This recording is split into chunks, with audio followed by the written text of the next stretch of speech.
যাচ্ছে আবার একটি গুরুত্বপূর্ণ সংবাদে। আগরতলা প্রেস ক্লাব এবং ওডিল্যান্ড মাল্টি স্পেশালিস্ট হাসপাতাল লিমিটেডের যৌথ উদ্যোগে প্রেস ক্লাবে অনুষ্ঠিত হয় এক স্বাস্থ্য শিবির। উপস্থিত ছিলেন আগরতলা প্রেস ক্লাবের সভাপতি সহ সাংবাদিক ও তাদের পরিবারের সদস্যবৃন্দ। আপনাদেরকে আবারও জানিয়ে রাখছি, আগরতলা প্রেস ক্লাব এবং ওডিল্যান্ড মাল্টি স্পেশালিস্ট হাসপাতাল লিমিটেডের যৌথ উদ্যোগে প্রেস ক্লাবে অনুষ্ঠিত হয় এক স্বাস্থ্য শিবির। উপস্থিত ছিলেন আগরতলা প্রেস ক্লাবের সভাপতি সহ সাংবাদিক ও তাদের পরিবারের সদস্যবৃন্দ। প্রথম এলাম আগরতলাতে, ত্রিপুরাতে, বা কলকাতা প্রেস ক্লাবে কখনো যাই। মোস্ট অফ দ্য মিডিয়ায় আমার বন্ধু আছে, আনন্দবাজার থেকে শুরু করে, টেলিগ্রাফ থেকে শুরু করে, স্টেটসম্যান, টাইমস অফ ইন্ডিয়া এবং সমস্ত যে টিভি চ্যানেল আছে, সব জায়গাতেই আমাদের বন্ধুবান্ধব বা রিলেশন ছড়িয়ে থাকে। যেহেতু আমি গভর্নমেন্টে আছি, গভর্নমেন্টে প্রচুর কাজ করতে হয়, প্রজেক্ট করতে হয়, সুতরাং তাদের সঙ্গে সাক্ষাৎকারও লাগে, তাদের ওপিনিয়ন আমরা শেয়ার করি। বাট এই অকেশানে আমরা উডল্যান্ডের পক্ষ থেকে এসেছি। উডল্যান্ড, আমি বেসিক্যালি কার্ডিওলজিস্ট, অর্থোপেডিক সম্বন্ধে কিছু বলবেন সুযোগ করলু। আমরা জানি যে আমাদের ইন্ডিয়া বহুত দিন থেকে, লাস্ট প্রায় 3 decades, diabetic capital of the whole world.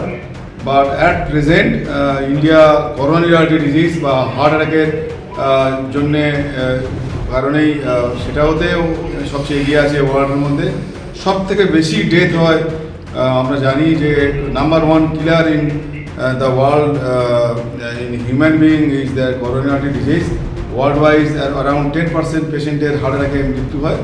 সেখানে ইন্ডিয়াতেও নাম্বার 1 কিলার। কিছুদিন আগেও ছিল যে ক্যান্সার ওয়াজ দ্য, সবগুলো ক্যান্সার মিলিয়ে নাম্বার 1 কিলার ছিল, বা সেটা ছাড়িয়ে এখন করোনারি ডিজিজ ক্যান্সার এগিয়ে গেছে। 30% ডেথ ইন্ডিয়াতে হয় শুধু করোনারি আর্টারিসের জন্য, এবং তার মধ্যে একটা হিউজ পেশেন্টের প্রায় 12-14 লাখ সাডেন কার্ডিয়াক ডেথ হয়। পেশেন্ট আমরা জানি যে হার্ট অ্যাটাকের পরে 1/3 of the patient, even before reaching to the doctor, patient death হয়ে যায়। একটা কথা আছে আমাদের যে কেন এত ইন্ডিয়ায় হার্ট ডিজিজ বেশি হয়। তার মূল কারণ হচ্ছে একটা জেনেটিক প্রেডিসপোজিশন। আমাদের দেহে একটা, যেহেতু আমরা খুব গরিব কান্ট্রি, বরাবর ইন্ডিয়া ছিল, হয়তো রিচ কালচারে ছিল, কিন্তু ইকোনমিক্যালি পুয়ার ছিল। আমাদের দেহে 13 জিন থাকে, একটা 13 জিন সে থাকার জন্য আমরা যা খাই তা সেগুলো তার সবগুলো বেশিরভাগ ক্ষেত্রে আলটিমেটলি অত ডিসকাশন না করলেও ডায়াবেটিক প্রিফারেন্স প্রচুর বেশি হয় 13 জিনের জন্যে। প্রচুর এখানে হাইপারটেনশন থাকে। থার্ড হচ্ছে এখানে পলিউশনেও অনেক কিছু এজেন্ট থাকে, কার্বন ডাইঅক্সাইড, সালফাইড জাতীয় জিনিসগুলো থাকে, যেগুলো করোনা ডিজিজ প্রিফারেন্স অনেক বাড়িয়ে দেয়। বাট সেগুলো ট্যাকেল করার জন্যে যেমন সায়েন্স এগিয়েছে, একটা কথা যেটা বলতে গিয়ে আমি বলতে চাই, সেটা হচ্ছে যে একটা সময় ছিল যখন মানুষজন অ্যাচিভ করতো around the age of 60 years, একটা রিটায়ারমেন্ট হবে, একটা টাকা পাবে, সেখান থেকে বাড়ি কিনবে, গাড়ি কিনবে। কিন্তু এখন সেই ট্রেন্ড চেঞ্জ হয়ে গেছে। ট্রেন্ড এখন ইয়াং ছেলেগুলো 28 ইয়ার্সে তাদের বাড়ি চাই, গাড়ি চাই, হিউজ ব্যাংক ব্যালেন্স চাই।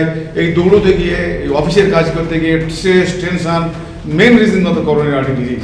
সুতরাং আপনাদের প্রেসকে, আপনার মিডিয়াকে চারিদিকে প্রচার করতে হবে that this is not the way of life. Life is not that to achieve very fast your achievable all materialistic things. আমি জীবনে খুব তাড়াতাড়ি এস্টাবলিশ হবো এবং তাড়াতাড়ি ডেথ হয়ে যাবে, এটা কাম্য নয়। আগে হার্ট অ্যাটাক করতে হয়তো 55-60 বছর বয়সে, বিকজ ওই সময় মানুষ অ্যাচিভ করতে চেষ্টা করতো। এবারে মানুষের অ্যাচিভমেন্ট যখন এজ কমে গেছে, হার্ট অ্যাটাকের এজটাও কমে গেছে। এখন আমরা প্রায় দেখি